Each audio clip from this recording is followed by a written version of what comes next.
As a physician, let me ask you a question. As a family, because I've asked this a lot. Sure. I've asked it to every person that in the medical field I can, because I want to get your perspective on. You know, Sure. I can't trust these guys. As a family physician, how did Obamacare affect your practice?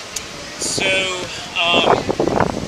try to give you a distilled answer. So the problem where I live, we have a very high unemployment rate.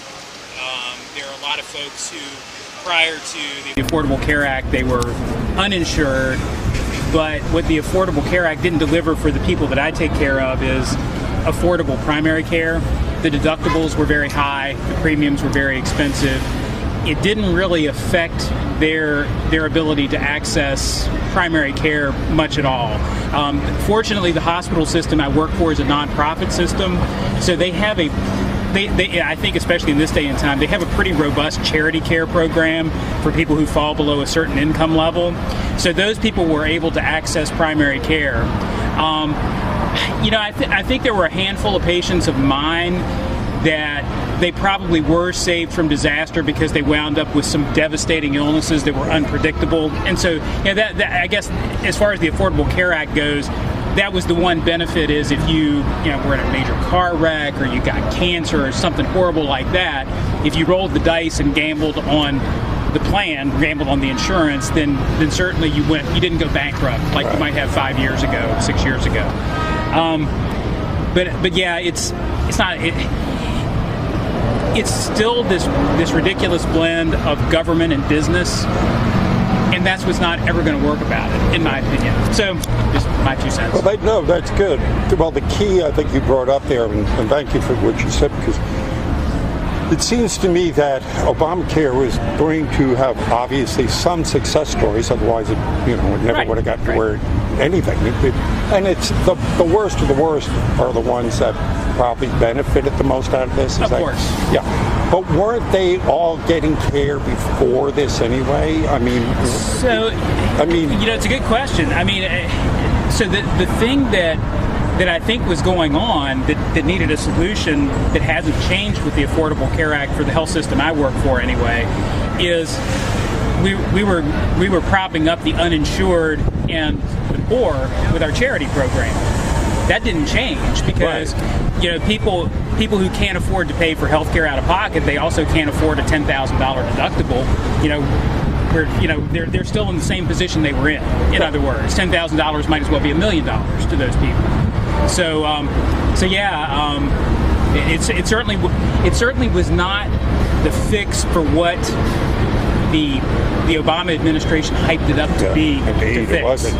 Yeah. Of course, being the conspiracy-minded person that I am, and looking at history and seeing that, when governments in general never do anything right anyway. They always seem to gum it up, it costs more, goes on and on.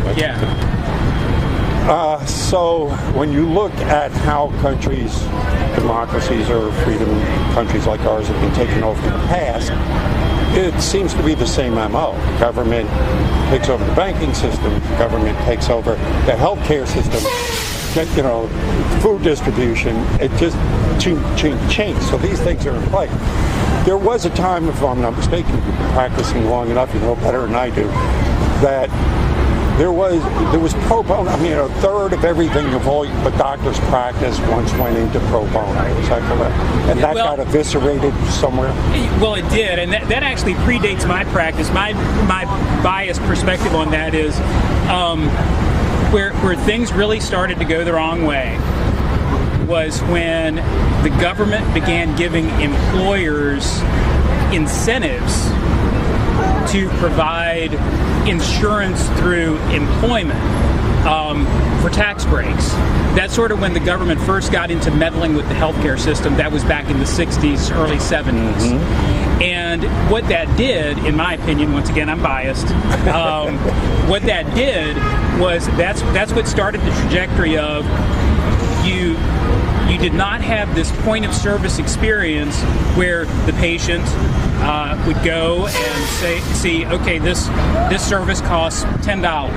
I'm going to make a decision right now whether this service is worth $10 to me. I will pay it up front. There will be a very low administrative overhead. That's when all of that started to go out the window. All right. That's when doctors started billing third-party payers just for routine services. I mean, you can imagine if your car insurance worked like health insurance, how much would an oil change cost? Like $200 probably. Yeah. It's all because of the administrative overhead. That's where things went wrong. And to your point about pro bono, doctors in the 70s and probably into the early 80s could afford to just write stuff off. Gotcha. They could look at somebody face to face and say, yeah, you can't afford but then again, being the conspiracy-minded person I am, the squeeze was put on all of it. In other words, they destroyed the education system, put everybody in debt, so you have to be a debt slave coming out of college to begin with. Oh, yeah. So, I mean, and then the doctors, of course, have to worry about the stupid rates with malpractice and, I mean, every other damn thing that you have to charge a lot just to get by, just to be middle class now. I mean, it's getting ridiculous. Right. I'm not wrong here, right? Yeah, no, you're correct. Okay, great. What would you do to fix it? So, I don't know what the intermediate steps would be. I can tell you that we have to go one of two directions, and I have a preference for which one.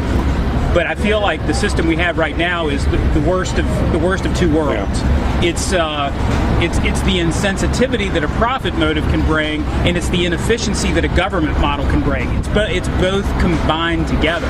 So what we need to do is either decide as a society, are we going to move toward truly a single payer system? Is that what we want? Or are we going to go back to what we used to have, which I think would be preferable, which is insurance, just like in any other walk of life, is meant for catastrophe, and the free market dictates the routine services. I think we have to figure out how to get to one of those two places. I'd prefer the second place. I think the second place is the better place. And it's probably up to people smarter than me to figure out what the intermediate steps are required to get there. Don't sell yourself short, Doc.